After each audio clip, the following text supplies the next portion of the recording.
Você que está em casa, está nos acompanhando, eu gostaria de pedir para que você feche seus olhos por um instante, para que nós oremos um pouquinho mais nesse momento. Deus bendito e glorioso a Ti, seja toda a honra e toda a glória. Tu és um Deus tão amável, tão maravilhoso. Tem zelado da Tua igreja, do Teu povo, Senhor, e eis-nos aqui novamente. Pelo Teu poder, pela Tua ação e pelo Teu amor estamos aqui. Somos sustentados pelo Teu braço forte. E como o nosso coração se alegra diante da Tua presença, Senhor. Vem tomar este lugar em Tuas mãos. Nós já Te adoramos com nossos cânticos, com nossas dedicações. E nesse momento queremos Te adorar com a entrega dos nossos corações e das nossas mentes. Vem, Senhor Jesus, e leva agora, Senhor, cativo tanto a nossa mente como o nosso coração, a Tua obediência. Prepara em nós, Senhor Deus, aquilo que precisamos para receber a Tua palavra. E que em nome de Jesus ela possa proporcionar em nós resultado. Nós já nos alegramos com testemunhos e queremos viver também, Senhor, a operação grandiosa da Tua parte em nossas vidas. Então, vem com a Tua palavra, vem produzir, Senhor Deus, resultado em nós, Senhor. E que tudo seja para a honra e para a glória do Teu santo nome. Nós oramos em nome de Cristo Jesus. Amém? Amém. Glória a Deus. Nós estamos nesse mês falando sobre unção. E hoje nós falaremos um pouco, aprenderemos um pouco sobre a diferença entre deixar ir e enviar. Essas duas coisas são totalmente diferentes, são realidades diferentes. Então nós vamos aprender um pouco sobre o que é deixar ir e o que é enviar. Talvez você me pergunte, mas pastora, nós estamos nesse mês falando sobre unção, e o que isso tem a ver com unção? Enviados foi o tema do mês passado, não é verdade? Mas no decorrer da pregação, você irá entender que a unção é um ingrediente muito importante na vida de todo aquele que é enviado. Amém? Nós precisamos da unção de Deus. Então eu quero começar falando um pouquinho a respeito do ir, do deixar ir. O ir, ele acontece na hora, no local e no tempo da pessoa, conforme o seu coração, conforme o seu próprio propósito e determinação. E eu quero que você abra sua Bíblia comigo no Evangelho de Lucas, no capítulo 15, para que nós possamos ler alguns versículos dessa passagem tão conhecida. Evangelho de Lucas, capítulo 15, nós leremos a partir do verso 11. E nós veremos essa questão através dessa passagem.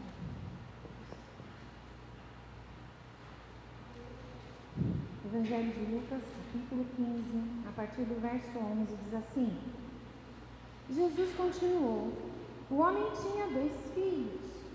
O filho mais jovem disse ao pai: quero a minha parte da herança. E o pai dividiu seus bens entre os filhos.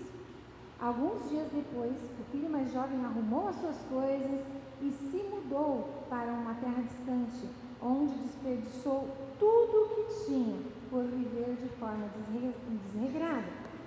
Quando seu dinheiro acabou, uma grande fome se espalhou pela terra e ele começou a passar necessidade. Apenas até aqui, mas quero te pedir que conserve a sua Bíblia aberta nessa passagem, amém? Então, é interessante quando nós lemos aqui que o rapaz quis ir embora da casa do pai, amém? Isso fica bem claro nesse texto. Ele pediu seus direitos, visando ter como se manter em sua jornada, em sua viagem, porque ele não pretendia voltar. Ele não deu prazo, ele não deu dia, ele simplesmente pegou aquilo que tinha de direito, solicitou e foi embora. Ele não tinha nenhum pensamento em voltar.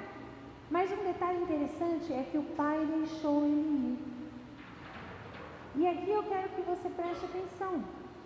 Alguns fatores, 2 mais agravantes, aconteceram durante esse período que marcaram um momento na vida daquele jovem, exatamente o que ele estava passando. O primeiro é que o dinheiro acabou. O segundo é que veio uma grande fome sobre toda a terra. Então aquilo aconteceu ao mesmo tempo. Às vezes nós começamos a olhar quando estamos passando uma dificuldade, a gente fala, nossa, parece que tudo vem ao mesmo tempo, não é assim? Foi exatamente o que aconteceu aqui. Estágios que ele viveu e que nós precisamos nos atentar. Ele sentiu saudades da casa do pai. Ele se deparou com um momento diferencial. Ele havia traçado planos, ele havia feito tudo conforme o seu coração. E de repente, ele começa a ver que nada aconteceu do jeito que ele queria, que algumas coisas não estavam batendo. E ele começa a sentir saudades da casa do seu pai, do lugar onde havia fartura de pão. Ele estava acostumado com outra situação, com outra realidade. E ele pensou que apenas pegando a sua herança, ele conseguiria administrar e fazer o que ele quisesse e também continuar vivendo fartura. Não foi o que aconteceu, porque ele teve uma vida desregrada, nós acabamos de ler. Então, ele começa a sentir as saudades da casa do pai e ele deseja em seu coração ser tratado pelo pai como um servo, como um dos servos do seu pai. Entendam uma coisa, no deixar ir, a pessoa vai para onde ela quer. Ela vai segundo os seus próprios planos. Mas lembre-se, nada disso cancela a paternidade. O fato dela sair, dela se deslocar, dela fazer a vontade dela, não torna ela órfã. Ela continua tendo paternidade. Mas um detalhe interessante que nós não podemos esquecer é que Deus nos chamou para sermos filhos e servos. Olha para a pessoa que está do teu lado e fala para ela, você foi chamado por Deus para ser filho e servo. Não dá para separar essas coisas, ok? Nós somos filhos e servos. E nós precisamos colocar isso em nosso coração. Então, aonde o filho chega, ele é reconhecido como filho do pai. É interessante como antigamente, e tão bonito, não é? Dependendo da região, quando chegava alguém, a pessoa falava assim, quem é você? Ah, eu sou fulano, filho do Beltrano. Não é assim? Nos relatos bíblicos, você vê isso muito aplicado. Então, assim, fulano, descendente de Beltrano, da tribo não sei das quantas. Então, dependendo da região, quando a pessoa chegava, falava assim, quem que é aquele ali? Ah, aquele ali é o filho de fulano. Ah, é filho de fulano, vamos receber ele. Fulano é uma pessoa que a gente gosta muito. Não era assim? Então, aonde o filho chega, ele é reconhecido como filho do pai. Mas isso não basta para a garantia de sucesso. O fato de você saber quem é o pai e ser conhecido como filho do pai não é o suficiente para que você tenha a garantia do sucesso nos seus planos. Ser filho sem entender que é servo é uma mentalidade totalmente equivocada que nos impede de viver algumas bênçãos. E quais bênçãos? As bênçãos do servo. Quais são as bênçãos do servo? Primeira, permanecer. O servo é aquele que tem a bênção da constância. Ele cria raízes. Ele permanece. Ele usufrui e conhece tudo o que tem na casa do seu Senhor. Ele tem acesso a todas as coisas. Outra bênção muito importante é a bênção do obedecer. Porque o servo, para continuar sendo servo, apenas é possível através da obediência. Se nós levarmos em consideração como acontece nas empresas no tempo de hoje, se você for contratado para algo, eles te dão um prazo, um período limitado de experiência. Alguns colocam 3 meses, outros declaram como 30 dias, com possibilidade de renovação. Mas tudo isso para saber se você é capaz de exercer o serviço. Se você é capaz de obedecer às ordens que são estabelecidas naquele lugar. Para ser servo, é necessário a bênção da obediência. E a obediência é o canal por onde se evita sofrimentos. quando você cumpre o que foi ordenado, quando você cumpre aquilo que foi estabelecido, aquilo que foi negociado, você não terá problemas. Pelo contrário, você será bem visto por isso. Por sua vez, ser servo sem entender que é filho é outra mentalidade também limitada que nos impede de desfrutar outras bênçãos. Quais são essas? As bênçãos do filho. E quais são? A bênção da liberdade. O filho tem liberdade, ele pode ir e vir. Ele tem um porto seguro. Ele tem um lugar ali onde ele sabe que é o lugar de proteção, aonde ele é suprido em todas as suas necessidades e todas as suas carências. Outra bênção também que o filho tem é a bênção da herança, que permite com que ele receba aquilo que ele não trabalhou para ter. Olha como é tremendo. Ele recebe algo que foi fruto do trabalho de outro, sem merecer. Bênção incrível essa, não é? Olha aqui como é maravilhoso. Mas se nós formos ali no verso 17, você pode ir comigo? Lá no capítulo 15, no verso 17, diz assim: quando finalmente caiu em si, disse: até os empregados do meu pai têm comida de sobra, e eu estou aqui morrendo de fome.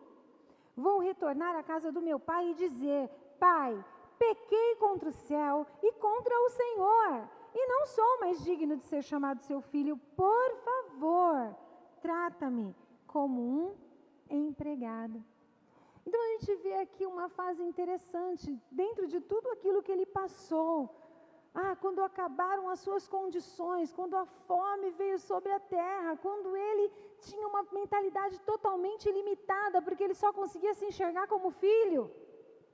E o filho que usufrui aquilo que ele não tinha direito, vamos dizer assim, que ele não trabalhou, mas tinha direito, e aquilo acabou. E agora ele começa a olhar e começa a sentir saudades da casa do pai. Poxa vida, agora é o momento do arrependimento. O que foi que eu fiz? Por que eu saí? Olha só no que deu, olha só o que foi que aconteceu.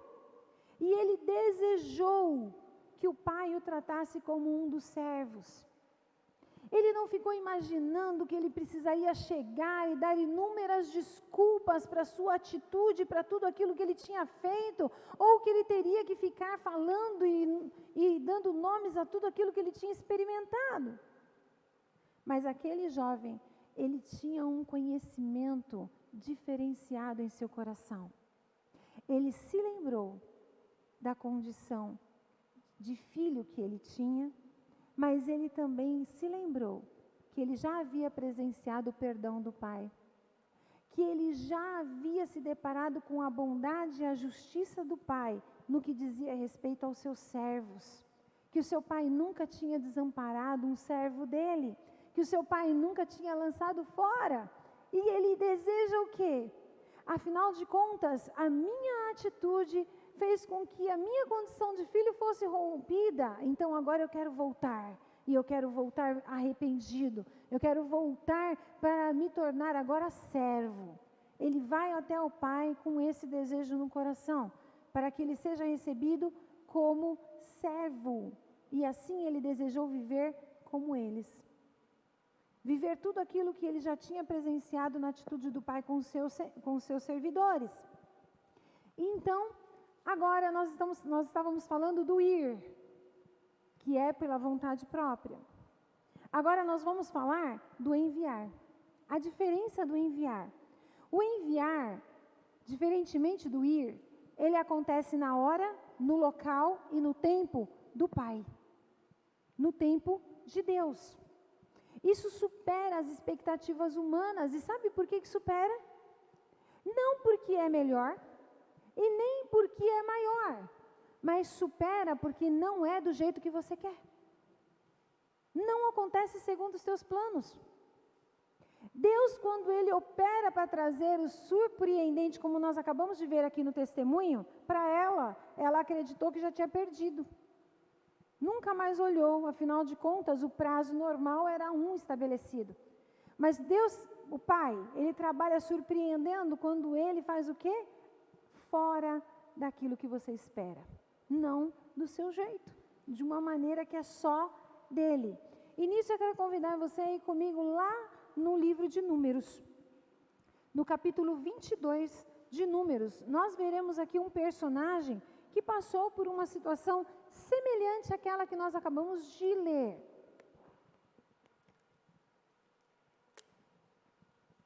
E que poderá ilustrar bem aquilo que nós estamos falando.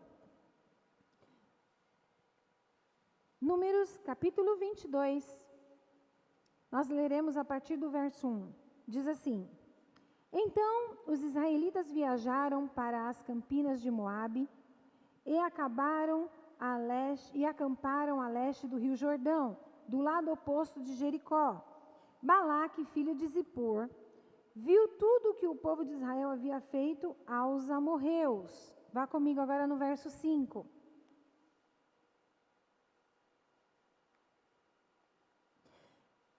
Então Balaque, que era rei de Moabe, enviou mensageiros para chamar Balaão, filho de Beor, que vivia em Petor, sua terra natal, perto do rio Eufrates.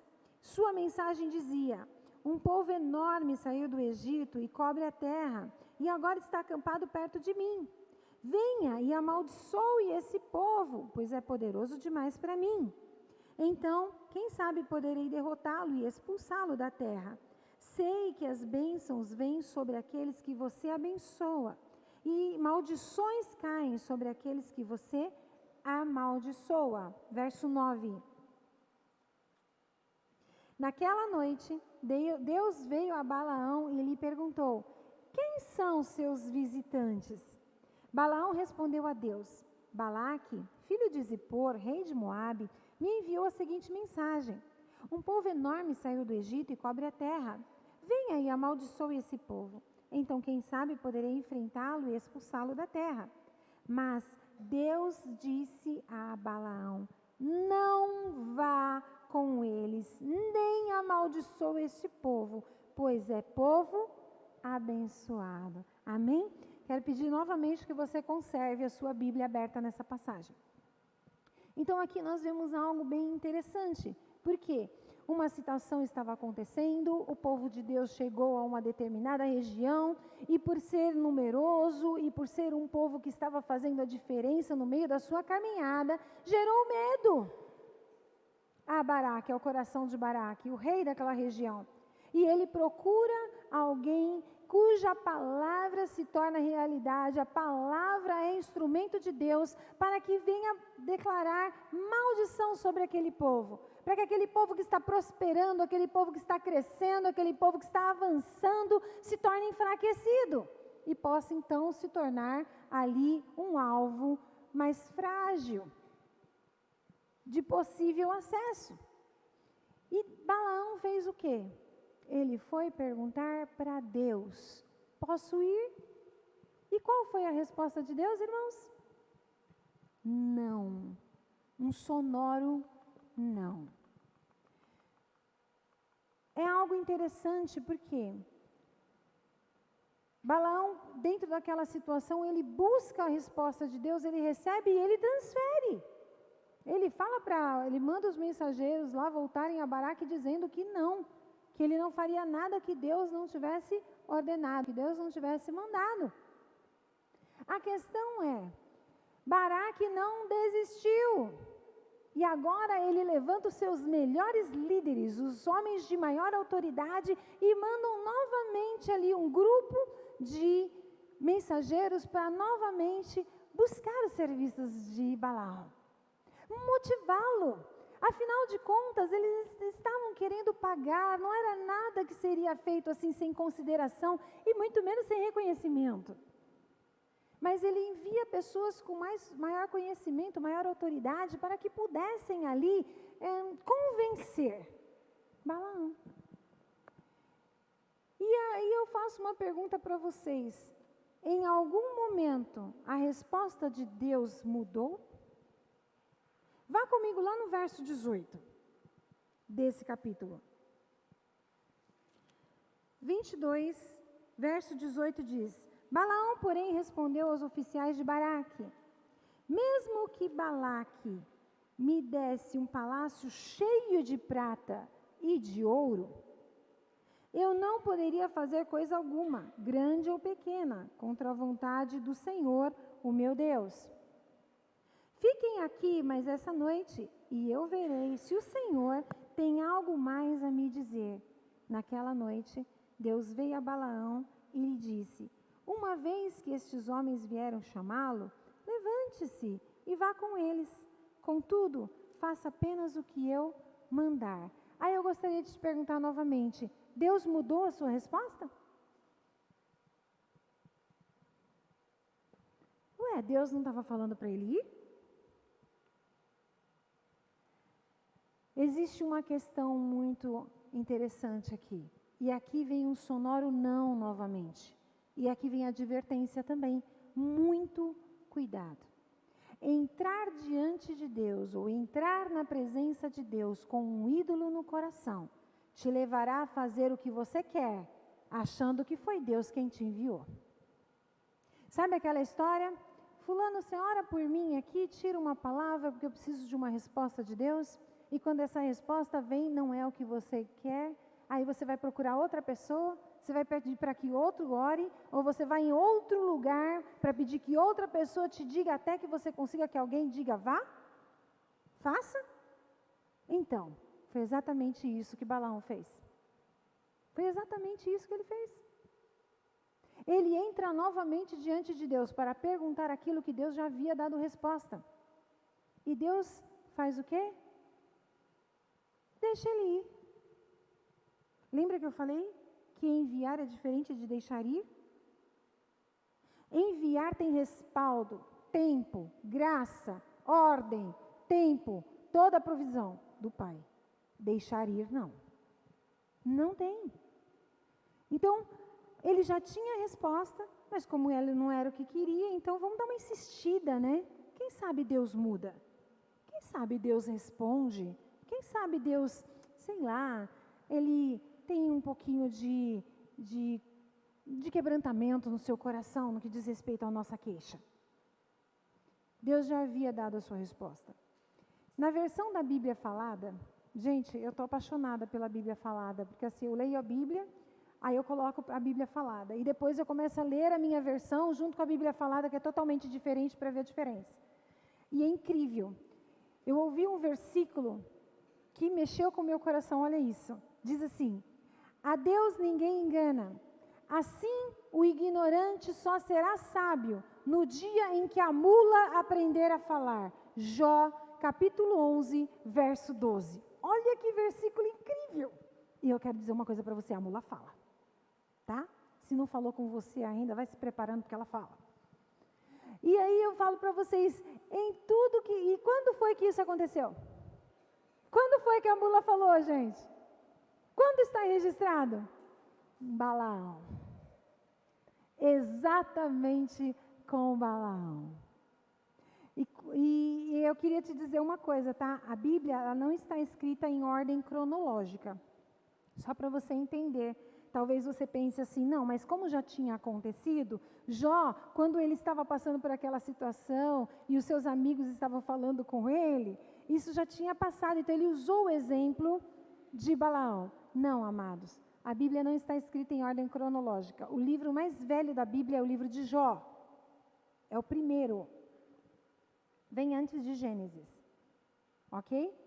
Então aqui ele já estava falando que quando nós nos tornássemos insensatos ou ignorantes, nós seríamos chamados à atenção. Nós só seríamos vistos como sábios quando a mula falasse. E Deus preparou esse momento. Você pode ir comigo lá no verso 21? Vamos lá? Capítulo 22 de Números, verso 21. Diz assim: na manhã seguinte, Balaão se levantou, pôs a sela sobre a sua jumenta e partiu com os oficiais moabitas. A ira de Deus se acendeu, porque Balaão foi com eles. Para aqui um pouquinho, olha para mim, por favor. Mas Deus não tinha deixado? Lembra que eu te falei? Se você insistir com o ídolo no coração, Deus responde o ídolo do teu coração. Ele deixa você ir. Ele só não te respalda. Preste atenção. Vamos lá. A ira de Deus se acendeu porque Balaão foi com eles, de modo que enviou o anjo do Senhor para se pôr no caminho e impedir a sua passagem. Enquanto Balaão ia montado na jumenta, acompanhado por 2 servos. Vá lá comigo, verso 28, por favor. Então o Senhor fez a jumenta falar. O que eu lhe fiz para você me bater 3 vezes? Perguntou ela a Balaão. Você me fez de tolo, gritou Balaão. Se eu tivesse uma espada, mataria você. Apenas até aqui. E aí o tolo, né, é visto como sábio. E se a mula falar com você, você ficaria tranquilo e começaria a bater papo com ela? Olha que nível chegou aquele homem. Ele começa a argumentar com o animal, a conversar com o animal. E não percebe que Deus estava agindo, que algo Deus estava fazendo para pará-lo, para impedi-lo de prosseguir, que ele havia passado dos limites. E ele começa a argumentar em tudo o que ele estava fazendo. Balaão acreditava que estava certo. Ele estava confortável na sua sabedoria, naquilo que ele tinha. Até que Deus fez a mula falar. E queridos, ele continuou conversando com a mula. E a mula fala para ele: por acaso não sou eu a mesma que caminho com você tua vida toda? Quando foi que eu fiz isso com você? Quando foi que eu te desobedeci? E ele falou: nunca. Aí é a hora que Deus abre os olhos dele para que ele veja o anjo. E aí ele entende o que estava acontecendo. É tempo de tomarmos cuidado, porque às vezes isso traz cegueira, porque nós ficamos tão confiados como Balaão naquilo que nós estamos fazendo, que nós começamos até a discutir com a jumenta. Está tudo fora do normal. Deus começa a usar uma pessoa que nem sabe, nem serve a Deus, em um ambiente totalmente diferente para falar com você, e você quer argumentar com a pessoa. Ou pior, a gente quer bater boca com Deus, né? Não, Senhor, mas tem que ser assim, tem que ser desse jeito, porque assim, eu falei para o Senhor, que eu ia fazer tudo se o Senhor fizesse assim, se fosse dessa maneira. E queremos discutir com Deus, assim como Balaão estava discutindo com a jumenta. Nós somos assim também, amados. As coisas fogem do controle e nós com certeza queremos insistir. Porque eu quero, porque eu já planejei, porque é o desejo do meu coração e sei lá mais o quê. Então eu insisto. O problema é que aqueles que confiam no dom, esquecendo que são servos, eles perdem a unção. O dom não é nada se não tiver obediência. O dom não é nada se você não entender quem você é, se você esquecer da sua identidade. E aí você acaba perdendo a unção. Entenda, tudo pode funcionar por um tempo, e foi exatamente o que aconteceu com Balaão. Ele achou que estava tudo certo. Ele prosseguiu, ele profetizou bênção para o povo de Israel 3 vezes. E ele achou que estava tudo certo, que nada tinha mudado, mas é aí que mora o perigo, sabe por quê? É exatamente aí que mora o engano. Pois quando você vai sem ser enviado, confiando no que você tem, no que você conhece, no que você quer, parece que tudo vai bem, mas depois de um tempo, tudo cai, tudo começa a desmoronar, você cai, você é destruído, porque todo orgulhoso, todo rebelde será humilhado, diz a palavra de Deus. E não há como ser rebelde sem ser orgulhoso, e não tem como ser orgulhoso sem ser rebelde. É colado. Um reflete no outro. É uma identidade que é ali colada, não tem o que fazer. Então, o que foi que Deus fez? Deus envia o exército do seu povo contra Midian, porque Midian se levantou, né, os midianitas se levantaram para tentar destruir Israel, sabe através do quê? Através da idolatria e através da imoralidade. E eles começaram a contaminar o povo de Deus. enviando mulheres para aquele lugar, desrespeitando os costumes, as ordens de Deus. E aí, no meio da guerra, entre os mortos estava Balaão, filho de Beor, que foi o primeiro a morrer. Está lá em Números 31. Então ele achou que estava tudo bem. E depois que tudo passou, ele voltou para sua casa e falou assim: olha, está tudo bem, vou seguir a minha vida tranquila e não tem problema. Só que não foi isso que aconteceu. Então ele foi alcançado, esse tempo de engano acabou revelando a verdadeira situação. Pois Deus faz isso, Ele envia o seu povo para destruir aquilo que havia trazido condenação ou contaminação ao seu povo. E a verdade é que um dia alguém disse, eu não sei qual é a fonte, eu procurei na internet, mas não consegui saber exatamente quem, disse que a definição da unção é: uns são e outros não são. Há uma diferença. E essa diferença está na bênção que se vive, no entendimento em ser filho e servo. Se romper com essas duas coisas, você vai perder bênçãos. Se você entender e unir, você viverá todas elas. Então, uns são e outros definitivamente não são. Balaão foi sem ser enviado. E ele era, e deixou de ser. O ide de Deus para a sua vida pode estar no lugar onde você se encontra. O fato de ser ir não quer dizer que é longe. Deus ele pode te enviar a fazer algo grandioso, desde que você esteja disposto, esteja aberto. Isso não quer dizer que você precisará se distanciar.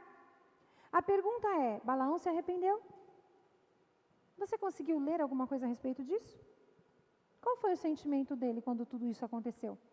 Ele voltou atrás? Ele se conserta? Ele pede perdão? Qual foi a situação de Balaão? Não. Não, porque Balaão estava cheio de si mesmo. E como alguém disse, não dá para encher um copo que já está vazio. O meu marido costuma dizer assim, que não dá para convencer aquele que não quer ser convencido. Então, se a pessoa já colocou na cabeça dela, você pode falar o que você quiser, você pode mostrar o ouro para ela, que reluz. Ela não vai dar atenção. Nem vai reconhecer. Então, em ambas as passagens, nós vemos algo valoroso em jogo envolvendo os personagens. No primeiro, herança. No segundo, recompensa. Tá? Então, a maior herança e a maior recompensa que Deus tem para os seus filhos e para os seus servos se chama unção. Guarda isso no seu coração. É uma marca que Deus derrama sobre os seus filhos. É algo que é o diferencial. Você não recebe por merecimento, mas você recebe por meio de dádiva. É uma capacitação que vem da parte do Senhor. E o que foi que eles fizeram com aquilo que eles receberam? O que foi que eles fizeram? Se você não souber administrar a unção, honrando ao Pai, honrando a Deus, você irá se perder. Se você não souber conservar a unção, obedecendo a Deus e confiando apenas em si próprio, você irá se perder e também você irá perder a unção. A unção é um presente, é um poder renovador que vem da parte de Deus, não apenas para te capacitar, não é apenas isso, mas é algo que te conserva na presença do Senhor. É algo que faz com que você permaneça próximo do Pai. Então a unção é uma preparação, vamos dizer assim, é uma providência, melhor colocando, da parte de Deus, para que Ele esteja cada vez mais próximo de você, para que Ele flua cada vez mais por teu intermédio. E aqui eu quero chegar em algo interessante. Quero utilizar a respeito disso a simbologia dos vasos. Talvez você tenha entrado aqui desde o dia do aniversário da igreja e tenha olhado para os vasos e falado: nossa, que legal essa decoração, poxa, que interessante. E eu gostaria de te dizer que existe uma simbologia pela qual os vasos foram colocados dessa maneira. E para que você possa entender, para nós recebermos a unção, nós precisamos estar exatamente como esses vasos estão. Então guarda isso no seu coração. Em primeiro lugar, nós temos que reconhecer quem somos. E nós somos vasos de barro. Amém? A palavra do Senhor fala que não há glória em nós. Nós somos vasos de barro para que o Senhor possa depositar o que é glorioso em nossas vidas. Então nós temos que lembrar de onde nós viemos. Entender que aonde estamos e o que vivemos não tem nada a ver com a nossa capacitação e muito menos com o nosso mérito, mas foi a mão do Senhor que nos fez, que nos formou, que nos levantou para que pudéssemos estar aqui. Amém? Então é o toque do Senhor sobre as nossas vidas. Somos vasos de barro, nós carregamos o DNA da terra. Você sabe disso? Cientistas já confirmaram que no DNA humano há ali uma sequência que diz que nós temos terra em nosso DNA. Nós fomos feitos da terra. Amém? Segundo, se você quiser focar no vaso, pode focar, irmão, fica à vontade. Você, em primeiro lugar, reconhecer que somos vasos. Segundo, nós temos que estar no altar. Vaso não fica em qualquer lugar. Vaso de Deus fica no altar do Senhor. Sabe por quê?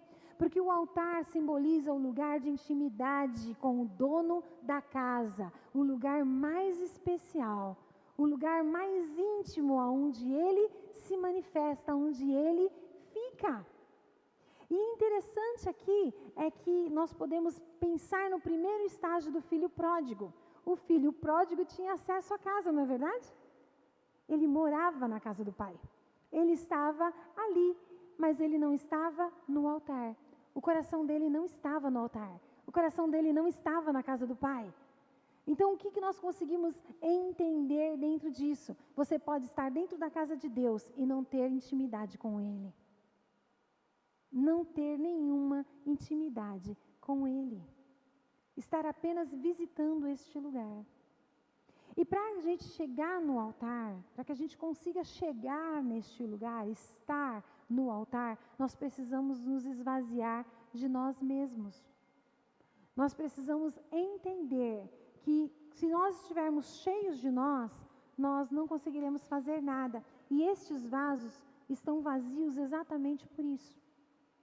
Porque para servir ao Senhor, nós temos que nos esvaziar de nós mesmos para que Ele nos encha.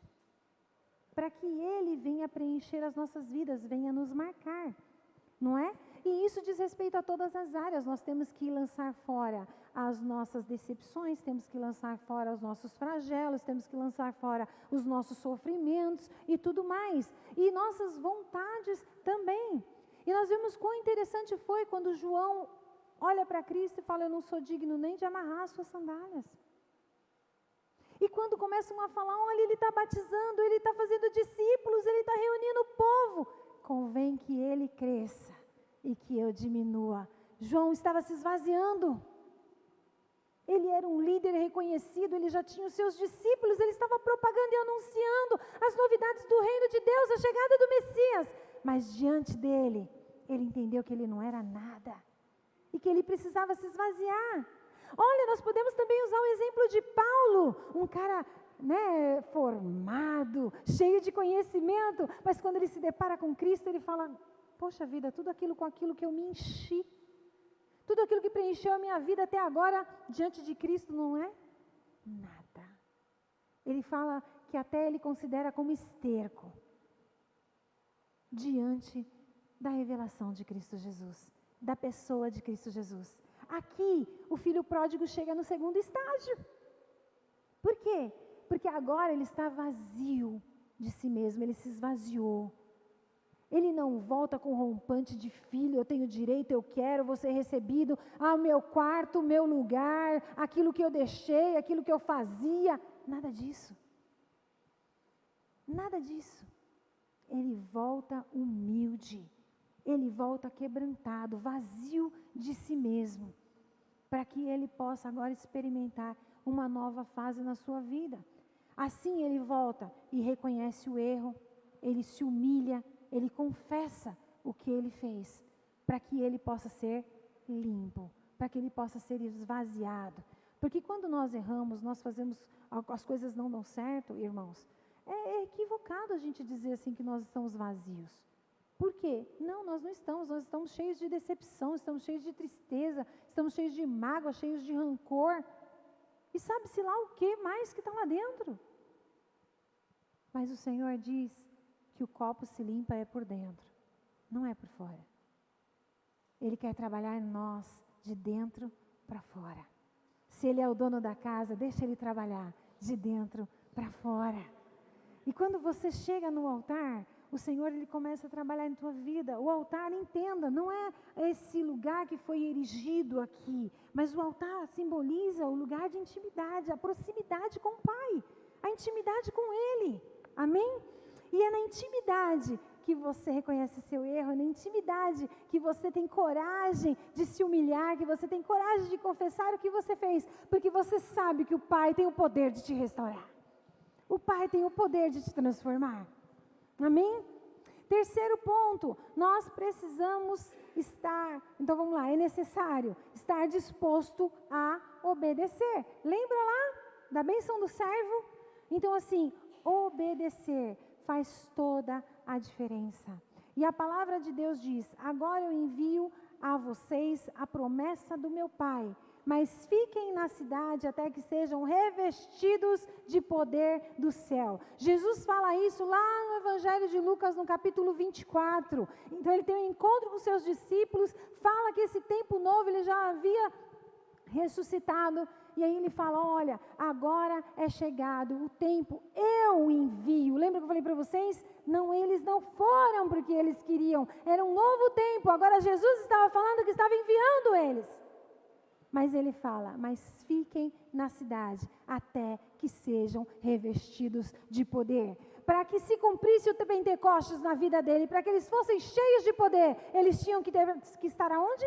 Na cidade. Eles tinham que estar juntos na cidade. E a palavra também diz que no dia de Pentecostes, todos estavam reunidos num só lugar. De repente, veio um vento como um som de um poderoso vendaval e encheu a casa aonde eles estavam sentados. Obediência.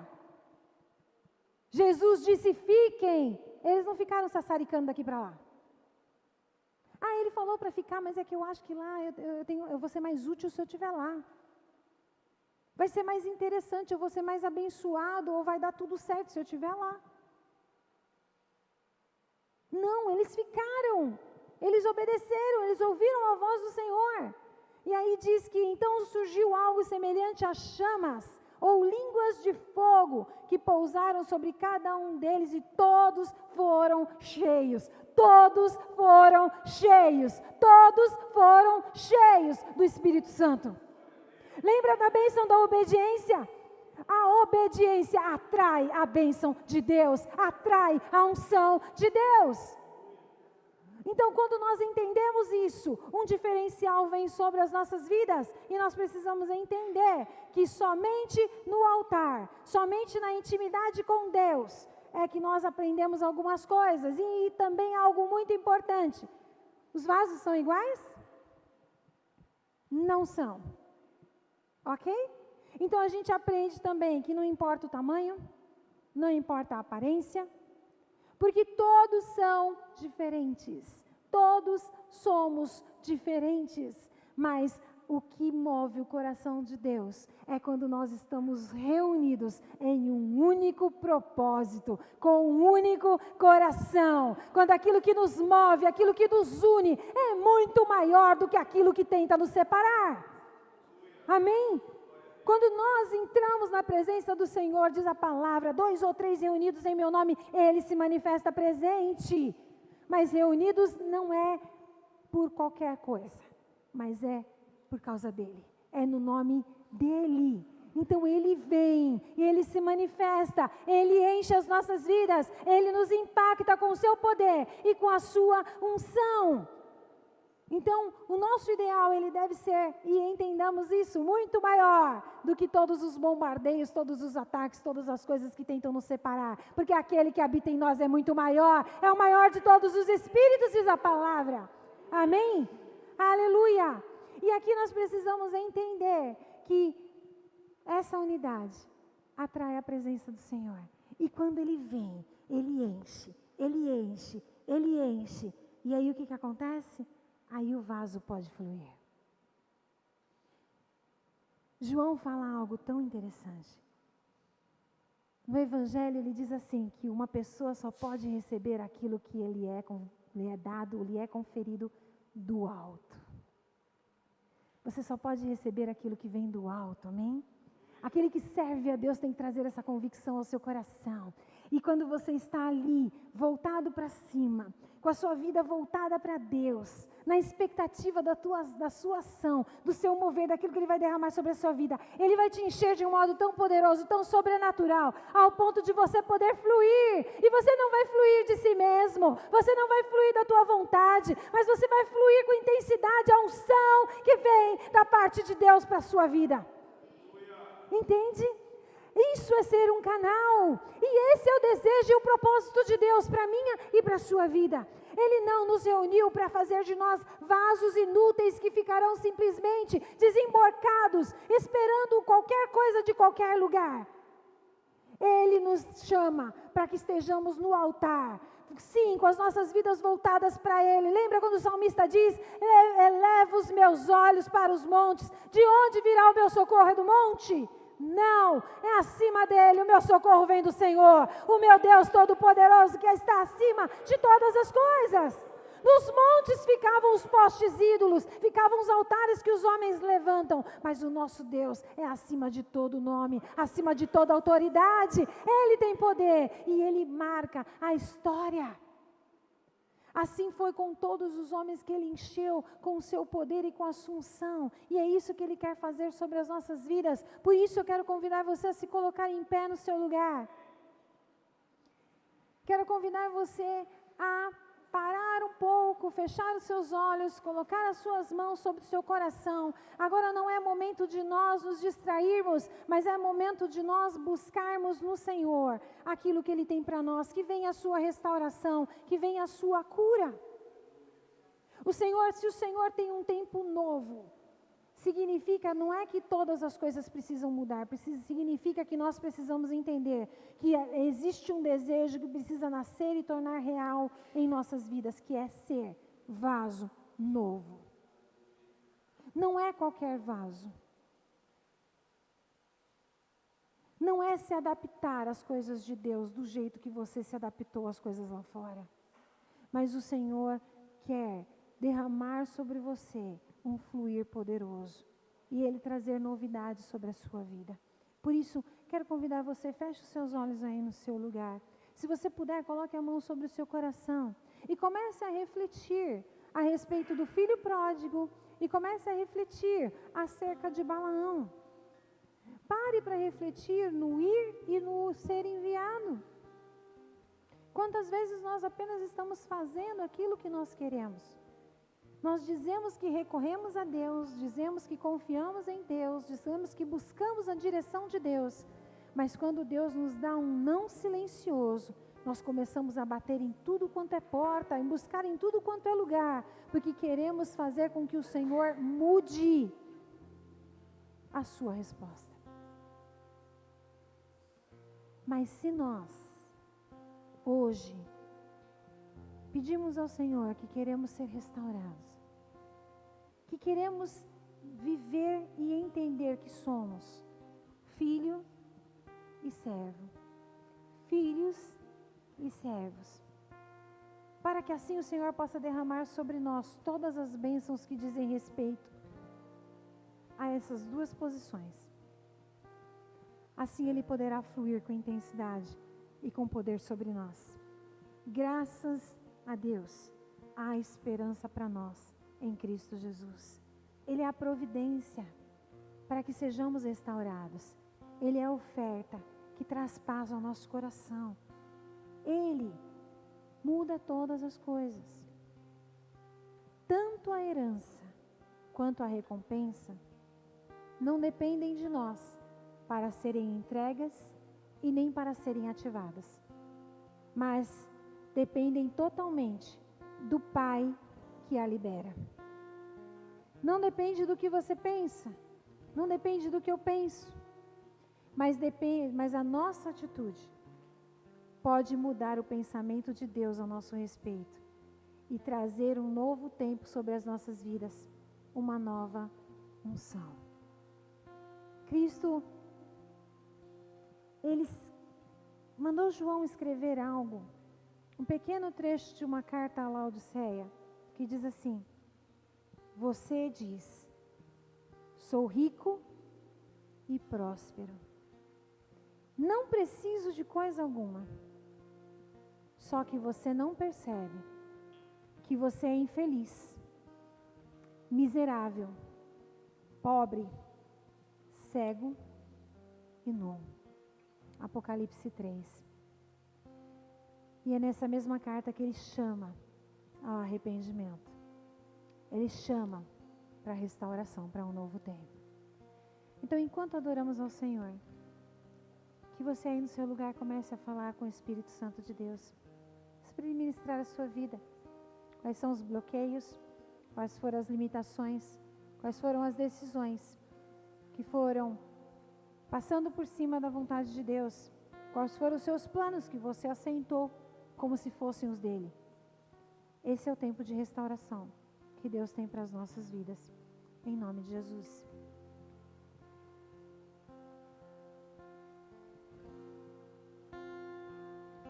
Eu quero ser Senhor amado, como um vaso nas mãos do oleiro. Quebra minha vida e me faça de novo. Eu quero ser.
Senhor, olha para nós nessa noite, ó Deus. Olha para as nossas vidas nesse lugar. Contempla os nossos corações nesse momento, ó Deus. Contempla a vida daqueles que estão em casa agora nesse momento. Ó Deus, Tu sabes de todas as coisas, Tu conheces os nossos planos, nossas atitudes, Senhor. Tudo o que fazemos, tudo o que decidimos, Pai, o Senhor conhece bem. E é nesse momento que nós queremos, Senhor Deus, nos lançar aos Teus pés. Pedir, Senhor, que o Senhor traga o perdão sobre nós, que o Senhor venha trazer a restauração sobre as nossas vidas, ó Pai. E que tudo aquilo que tem nos separado de Ti, que tudo aquilo que tem nos impedido de termos experiências contigo, Senhor, e de vivenciarmos os Teus planos para a nossa vida, Pai, que venha agora, Senhor, cair por terra. Senhor, nós queremos nos esvaziar diante de Ti, queremos romper, Senhor, com todas as barreiras e todas as limitações. Pedimos que o Senhor passe os Teus olhos sobre este lugar, Senhor, e que o Senhor venha operar com grandeza sobre nós. Queridos, eu quero lhe fazer uma pergunta. Se você tem se deparado com situações como essa, se muitas vezes a sua vida espiritual não tem progredido, você não tem conseguido ter intimidade com Deus que você desejaria, estabelecer uma proximidade maior, você não consegue aceitar muitas vezes algumas coisas, ou aquilo que Deus tem colocado, os planos de Deus, não consegue entender o que Ele está fazendo. Eu gostaria de te dizer que essa é noite de cura e de restauração para a sua vida. Às vezes você tem planejado inúmeras coisas, e quando você se depara com o momento do resultado, nada acontece do jeito que você queria. Às vezes você está olhando com algumas coisas que elas estão simplesmente como uma avalanche, caindo, se desfazendo. Pois eu quero te dizer, se você está passando por isso, se existem situações assim na sua vida, que você gostaria que Deus marcasse um novo tempo, que você gostaria que Deus colocasse as suas mãos, essa é a noite de você se esvaziar. Nós muitas vezes que travamos batalhas, fomos criados para sermos fortes e firmes. Mas é nos pés do Senhor que tudo pode ser mudado. Então eu quero te convidar, se você tem situações que você está assim, que você possa sair do seu lugar e vir aqui à frente para que a gente possa orar por você. Deus está no controle de todas as coisas. Amém? Deus querido, opera, Senhor Deus, com poder em nosso meio, Pai. Vem, Senhor, em nome de Jesus, rompendo com grilhões, com amarras, com bloqueios e com limitações nesta noite, Senhor. Deus, o desejo do nosso coração é vivenciar o que o Senhor tem de mais tremendo, aquilo que o Senhor tem de mais, Pai amado, especial, que o Senhor deseja derramar sobre as nossas vidas. Não queremos, Senhor Deus, sair deste lugar da mesma maneira com a qual entramos, mas clamamos, Pai, que o Senhor venha tocar as nossas vidas com a Tua mão poderosa nessa noite, em nome de Jesus.